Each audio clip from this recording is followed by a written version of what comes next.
Seringkali kita berniat tulus untuk berbuat kebajikan, namun manfaat yang diperoleh para makhluk terasa tidak sempurna. Pertanyaan ini sering muncul. Bagaimana seharusnya kita berbuat agar kebajikan yang kita lakukan bisa mencapai kesempurnaan? Ini adalah pertanyaan mendalam yang menyentuh inti praktik Dharma kita. Master Chin Kung menjelaskan bahwa masalah ini terletak pada satu kata kunci, jodoh. Jodoh ini sangat bergantung pada akar kebajikan dan berkah yang dimiliki oleh para makhluk itu sendiri.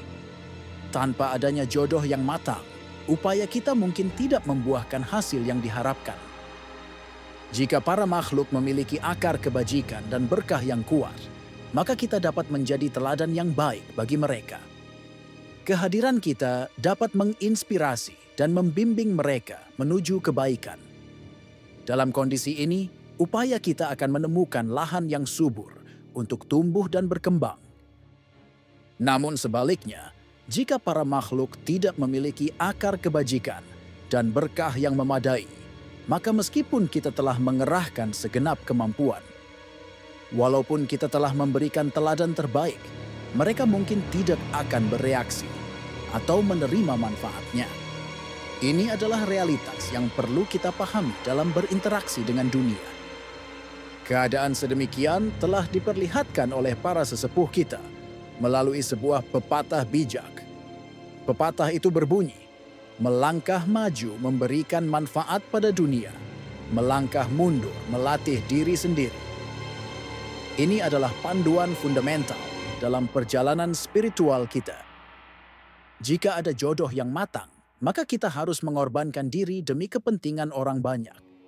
Kita harus murni berbuat demi memberi manfaat pada makhluk lain tanpa pamrih. Inilah saatnya untuk aktif berkontribusi dan menyebarkan Dharma. Namun jika jodoh belum ada, maka kita dianjurkan untuk menjauhi keramaian dan melatih diri. Dalam Buddhisme, ini sering disebut tinggal di gunung atau menyepikan diri. Tujuannya adalah untuk meningkatkan kemampuan belajar dan menunggu sampai jodoh itu masak. Semakin lama kita melatih diri, semakin tinggi pula kemampuan spiritual kita. Ini adalah investasi jangka panjang yang akan membuahkan hasil luar biasa di kemudian hari. Kita dapat melihat teladan ini dari para master besar dalam sejarah. Master Yin Guang adalah salah satu teladan agung bagi kita semua. Sebelum beliau berusia 70 tahun, belum ada yang mengenal dirinya secara luas. Sepanjang hidupnya, beliau menyepikan diri, fokus pada pemupukan diri yang mendalam. Setelah berusia 70 tahun, barulah ada yang mulai mengenalnya, dan di usia 80 tahun, beliau wafat. Hanya dalam kurun waktu 10 tahun saja, beliau memberikan manfaat bagi para makhluk. Namun, pengaruh kekuatannya di dunia ini sungguh sangat besar dan abadi. Walaupun waktunya singkat, apa yang telah dipupuknya sudah sangat tebal dan mendalam. Oleh karena itu, kekuatan yang dibangkitkannya juga amat kuat dan pengaruhnya sangat besar.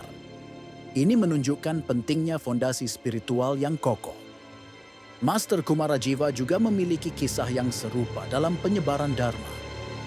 Ketika sampai di daratan Tiongkok, untuk kurun waktu yang lama beliau tidak dapat melakukan apa-apa. Beliau menunggu waktu yang tepat untuk beraksi. Sampai ketika Kaisar Yaoxing naik takhta, barulah beliau diundang keluar untuk menyebarkan Dharma. Karirnya dalam menyebarkan Buddha Dharma di Tiongkok hanya berlangsung selama 7 tahun saja. Namun, 7 tahun ini menimbulkan pengaruh yang sangat kuat dan mendalam. Jadi, jika kita ingin dapat menimbulkan pengaruh yang kuat dan bertahan lama, kuncinya adalah pemupukan diri. Kita harus memupuk kebajikan dan belajar Dharma secara mendalam dan tebal. Inilah jalan menuju kesempurnaan dalam berbuat kebajikan.